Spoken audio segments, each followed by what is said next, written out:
Salut, bienvenue sur Lovelight. Aujourd'hui, on vous dit tout sur la marque OM System et en particulier sur le modèle OM1.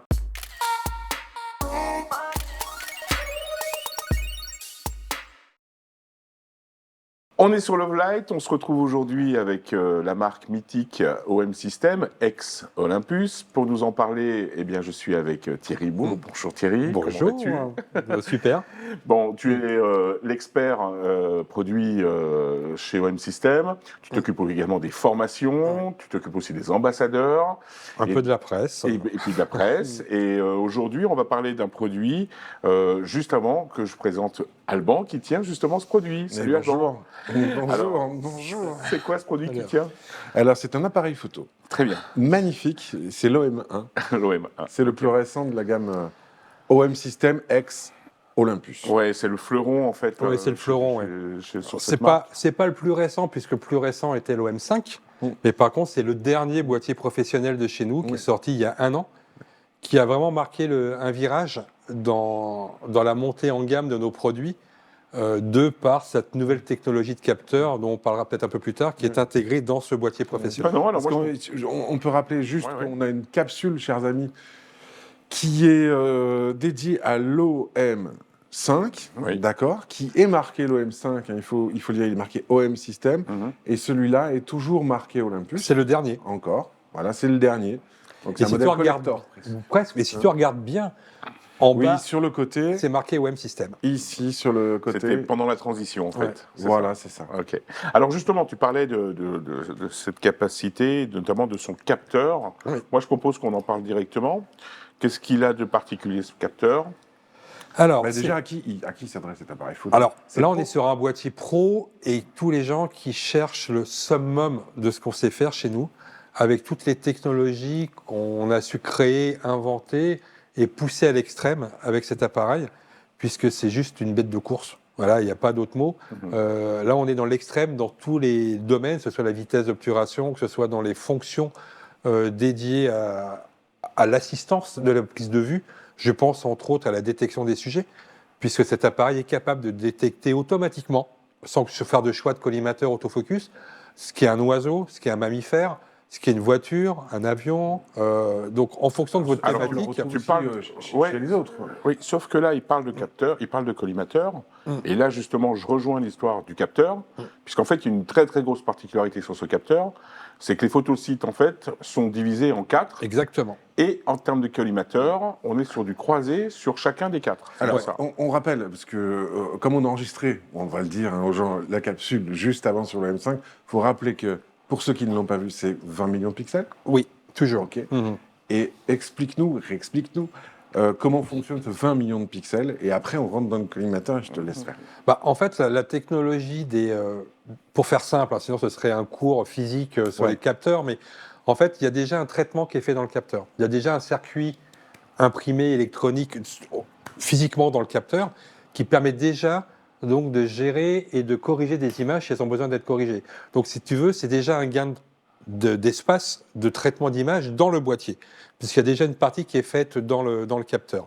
Donc ça, c'est la technologie des capteurs rétroéclairés empilés.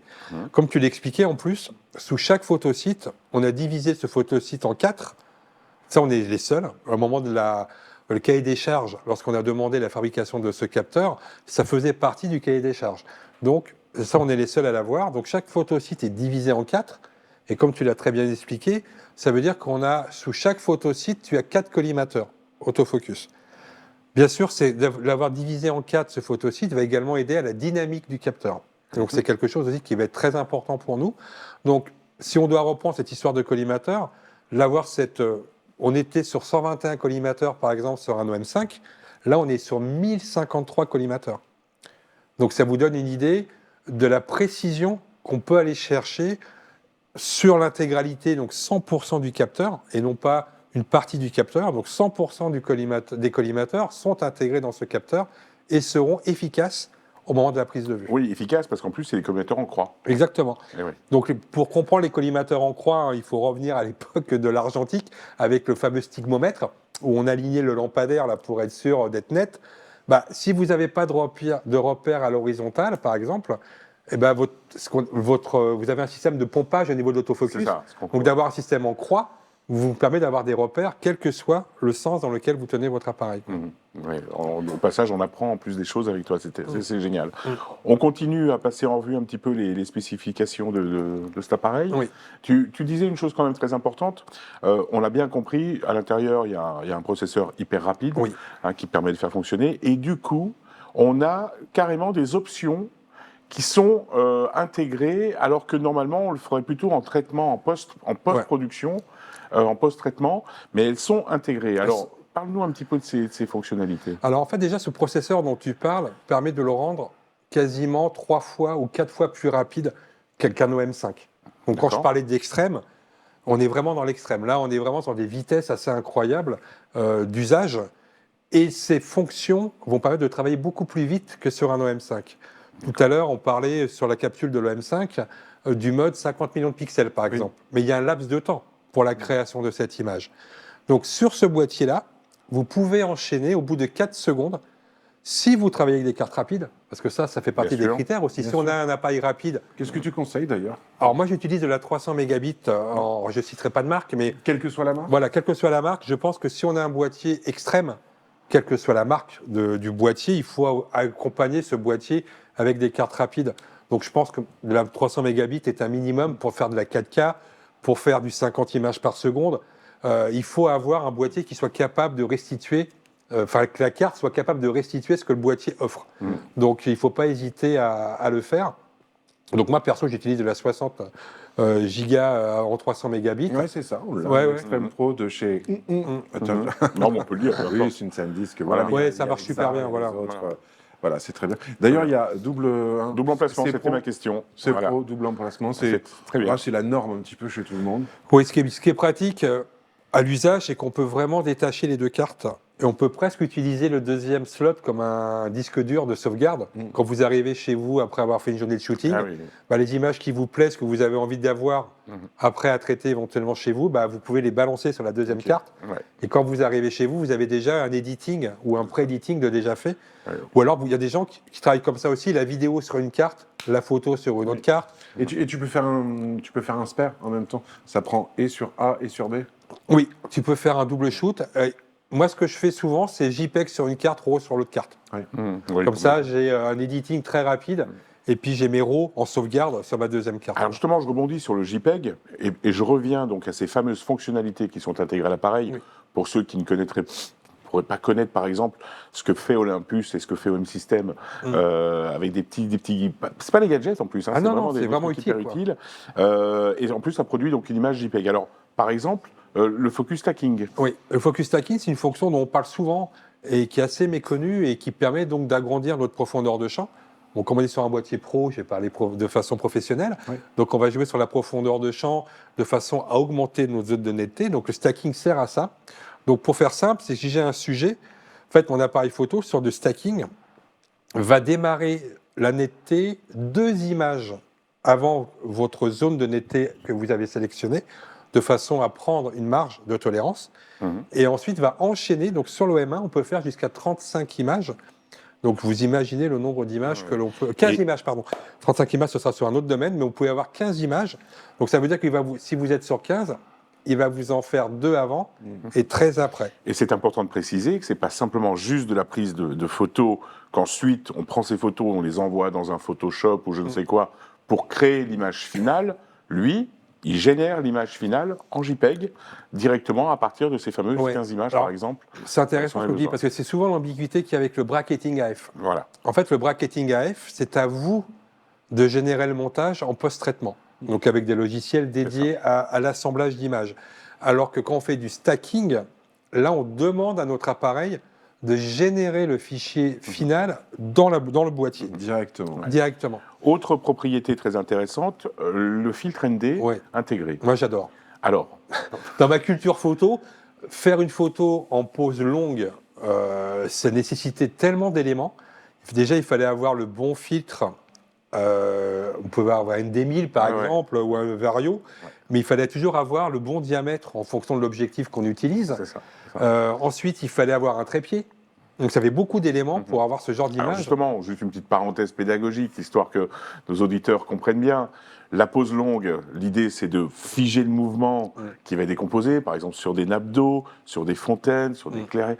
Et là, le but du jeu c'est de rester longtemps, sauf que si on reste longtemps, il y a beaucoup de lumière qui rentre, et l'image, elle est cramée parce qu'on n'a pas mis un filtre devant Exactement. qui va correspondre à son densité. Ça c'est important de le dire. C'est ce qu'on fait en pleine journée. Autant la nuit, c'est moins problématique. On verra qu'on a une autre techno qui est super intéressant avec différents modes de pose longue chez nous. Mais effectivement, le filtre ND, c'est en général en pleine journée. Voilà. Et tu parlais du pied, parce que justement, vu que c'est une pose longue, le moindre mouvement, le moindre tremblement, eh bien, nous rendrait flou l'image. Exactement. Donc, du coup, pour pallier à ça, ils en ont intégré un. On en a intégré un, et le gros avantage, c'est comme on est sur un, alors on appelle ça un hybride chez nous, ou un mirrorless partout dans le monde, donc on voit en temps réel le résultat.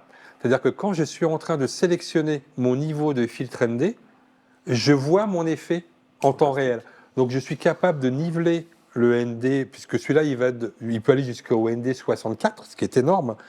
Mais par contre, vous n'allez pas forcément avoir de problème de vitesse d'obturation, puisque c'est fait électroniquement. D'accord. Okay. Donc si jamais je suis au quart de seconde, ce qui est déjà une vitesse très lente en théorie, mais avec ce boîtier et le stabilisateur, ce n'est pas un problème, lui, il va simuler que vous êtes à 2 secondes ou à 3 secondes, par exemple, donc de temps on voit de le pause. rendu directement. Et vous avez le rendu à l'image, c'est juste incroyable. On a un exemple à l'écran de photos faites justement en pause longue avec cet appareil. Oui. On voit un petit peu le résultat. La zone, lui, ne bouge pas, est nette, et on a l'eau qui a été. Ouais. Alors là, il n'y a pas le figée. filtre ND. Par contre, tu as une autre image avec la cascade qui va nous montrer exactement l'effet. Donc là, avec la cascade, tu verras Voilà. que tu as Elle est à l'écran. tu auras directement Celle-ci. Voilà, celle-ci. Voilà. Celle-ci, elle était faite par Léo Gaiola, donc un de nos ambassadeurs, lors de la sortie justement de l'OM1, et il l'a testé avec le 150-400. Donc 150-400, je vous rappelle que chez nous, il faut multiplier par 2. Oui. Donc vous avez un équivalent 300-800 dans les mains, plus le filtre ND intégré, et tout ça à main levée, sans trépied. Et vous voyez le résultat, c'est assez incroyable, quoi. Impressionnant.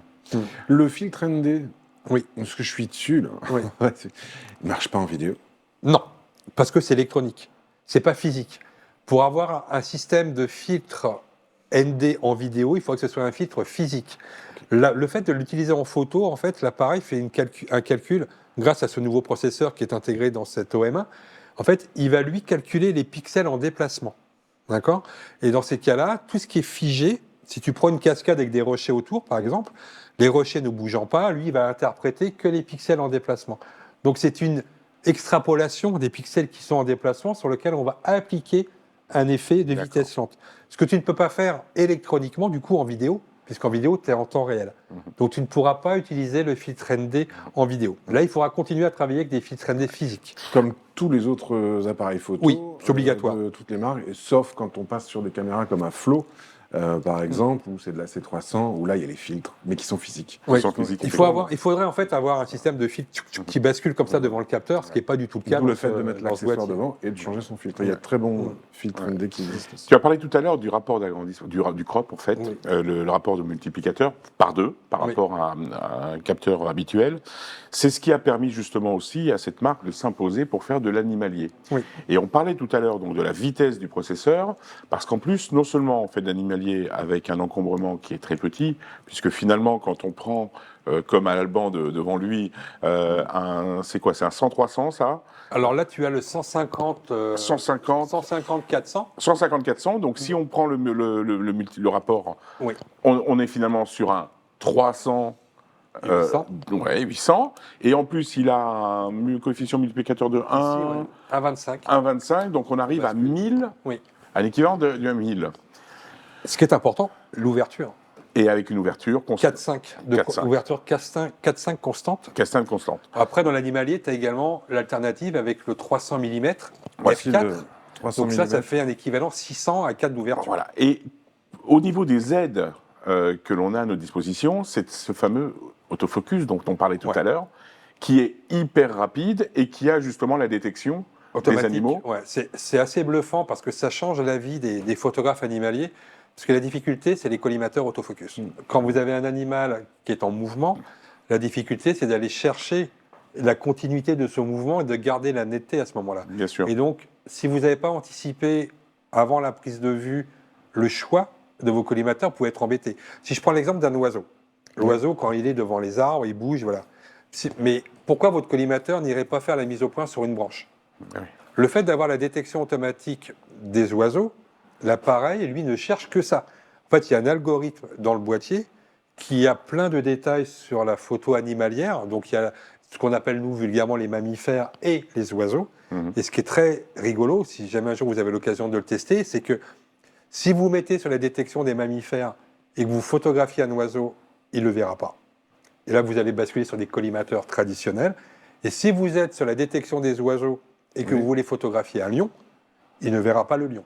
Donc c'est vraiment identifié. Ah oui, c'est pas mal. Donc il faut vraiment faire le choix et il y a une précision assez incroyable à ce moment-là. Donc ça nous aide à venir compenser tout ce qui pourrait perturber la mise au point sur notre sujet principal. Et ce qu'il y a de bien, du coup, c'est qu'en termes de cadrage, vous pouvez très bien décentrer. Parce que quand on travaille avec des collimateurs, en général, on assure le coup, on les met au centre et on suit le centre. Alors que là, vous pourriez très bien travailler, comme il va voir l'oiseau, et même si l'oiseau est à droite de votre cadrage, la mise au point se fera que sur l'oiseau et pas sur les collimateurs. Ouais, c'est ça. Ouais. Donc ça, c'est assez incroyable. Combien ça coûte, chef?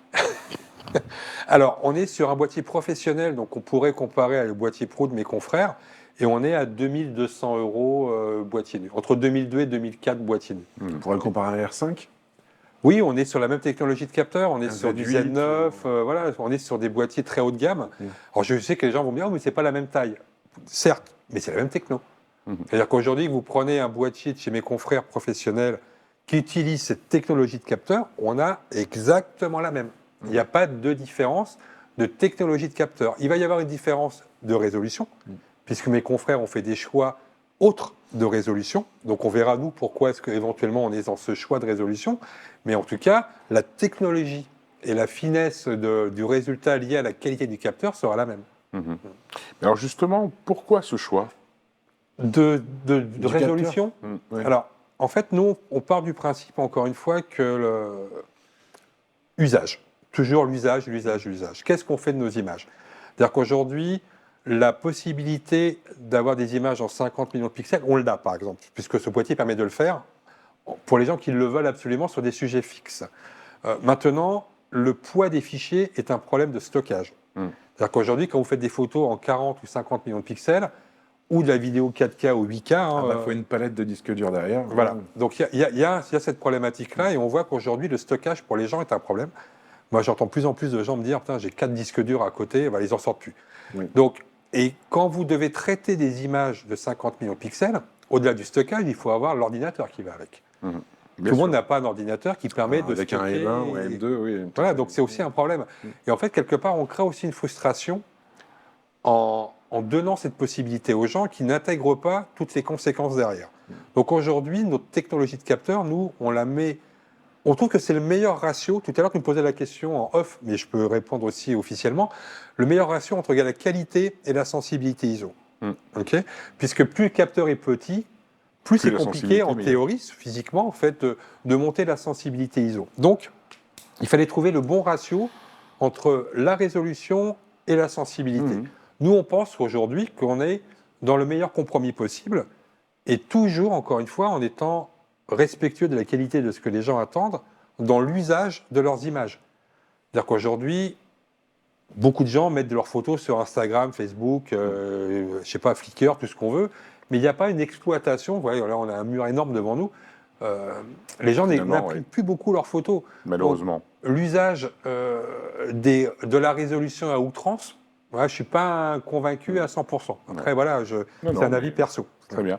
Je voudrais terminer avec, quand même, parler 2 minutes du parc optique qui peut s'adapter sur cet appareil pro, puisqu'en fait, on est sur une bague qui est toujours la même depuis tout le temps, avec des optiques très pro qui sont mis à disposition, mais aussi des optiques un peu moins quali.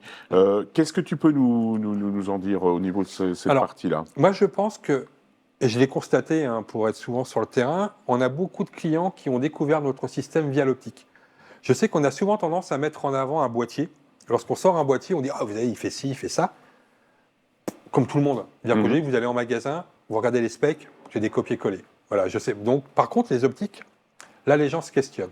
Effectivement, quand vous voyez celui-là, quand vous voyez le 300 mm, là-bas, moi, il y en a une de mes chouchoutes qui est le 40-150 en 2.8, Elles sont très petites. Hein. qui est en Optiques, fait hein. l'équivalent du 70-200 chez mes confrères. Oui. Non, celui ça, qui est c'est juste à côté. 1200, pardon, excusez-moi. Qui est juste à côté. Oui, encore, voilà, celui-là. Voilà. Donc là, tu es sur l'équivalent donc du 70-200 en 2.8 chez Ah mes oui. confrères, sauf que là déjà, si je reprends mon facteur de conversion, moi je suis pas à 200 mais je suis à 300, et toujours en 2.8. Exact. Et voilà, là on est vraiment dans une optique qui questionne.